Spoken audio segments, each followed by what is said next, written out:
Okay, now next short note, gerrymandering. In America, the constitutions are delimited by the state government, and while doing so, the ruling party tries to delimit constituencies in such a way that it benefits their party.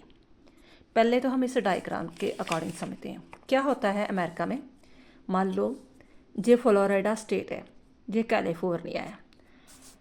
Ruling party को लग रहा है कि मेरे इस जो California है ना, वहाँ पर भी जो रिपब्लिकन पार्टी है या रूलिंग पार्टी है उसका दबदबा बन सकता है, तो वो अपने कैंडिडेट ये कैलिफोर्निया जहाँ तक वो ले जाएगा, मान लो कि जहाँ तक ले जाएगा कि जहाँ पर मेरे कैंडिडेट जीत सकते हैं।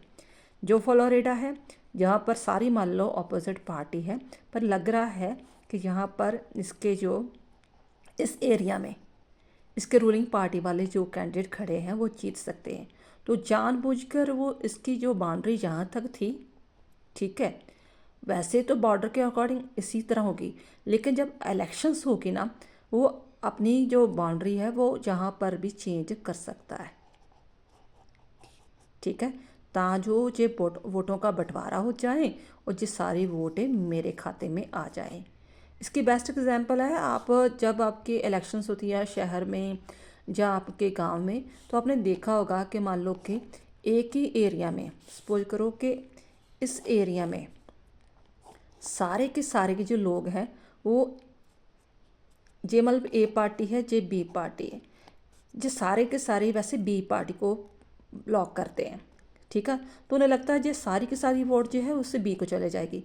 अब जो रूलिंग पार्टी ए वाला है वो क्या करेगा, इसको डिवाइड कर देगा, भी जे जो है डिवाइड करके इतना एरिया अपनी तरफ ले जाएगा, तो वोटों का बंटवारा हो गया, ठीक है, तो अपने वहाँ पर कैंडिडेट खड़े कर देगा कि हाँ ये वोट बांटी जाएगी और ये इसकी कॉन्स्टिट्यूशन जो बाउंड्री है इसकी तरफ चले जाएगा। अब क्वेश्चन के अकॉर्डिंग समझते हैं। In America the constitutions are delimited. America में क्या होता है, जब वो इलेक्शंस होती है तो स्टेट जो गवर्नमेंट होती है, स्टेट गवर्नमेंट होती है, अपने अकॉर्डिंग जो लिमिटेशन है वो आगे पीछे बढ़ा देती है, जहाँ उन्होंने अपने इलेक्टर जो है प्रेसिडेंसी है जो खड़े करने होते हैं। And while doing so the ruling party tries to delimit constitution in a such a way that it benefit their party. वो रूलिंग पार्टी इसलिए ये करती है, डिलिमिट कॉन्स्टिट्यूंसी इसलिए करती है ताकि उसी पार्टी को मैक्सिमम उसका प्रॉफिट हो सके। Constituency where opposition party has more influence is demarcated in such a way that is reduced in minority। जहाँ रूलिंग पार्टी को लगता है कि जो ऑपोजिशन पार्टी है वो ज़्यादा वोटें जो ले रही है, ठीक है, तो उसे इस तरह उसे डिवाइड कर देगी कि उसकी जो वोट्स हैं वो उसका डिवीज़न हो जाए और रूलिंग पार्टी को इसका सारा का सारा बेनिफिशियल हो जाए। That's why in America some constitution are like fish और some are like a boat। कोई तो ऐसा लगता है कि वो फिश की तरह छोटा है कंस्टिट्यूंसी एरिया, ठीक है, तो कोई बहुत बड़ा है।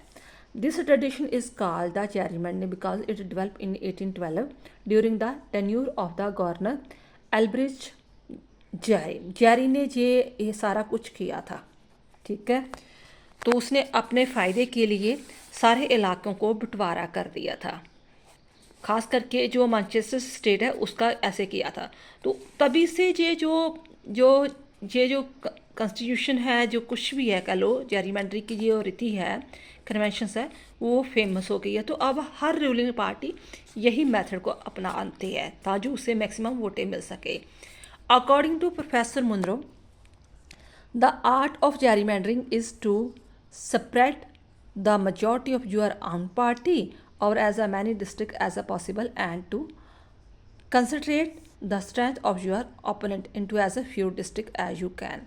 अपने आप को मैक्सिमम डिस्ट्रिक्ट होता है कि मैक्सिमम डिस्ट्रिक्ट उसकी पार्टी में आ जाए, ठीक है, उसे फ़ायदा हो, और जो अपोजिशन पार्टी है उसके विरोधी है ओपोनेंट, उसे कम से कम डिस्ट्रिक्ट मिले, कम से कम जो कैंडिडेट वगैरह मिले। But this tradition is an evil and in this respect professor, ये बहुत बुराई वाली बात है, या कह लो ठीक है, जानबूझकर किसी की वोटें लेना। प्रोफेसर मुनरो कहता है the gerrymandering has been a previous factor in the America politics and popular sentiment has been slowly developing against it. ये प्रवृत्ति बहुत ज़्यादा और फेमस हो रही है, ज़रूरत है इसे सुधारने की।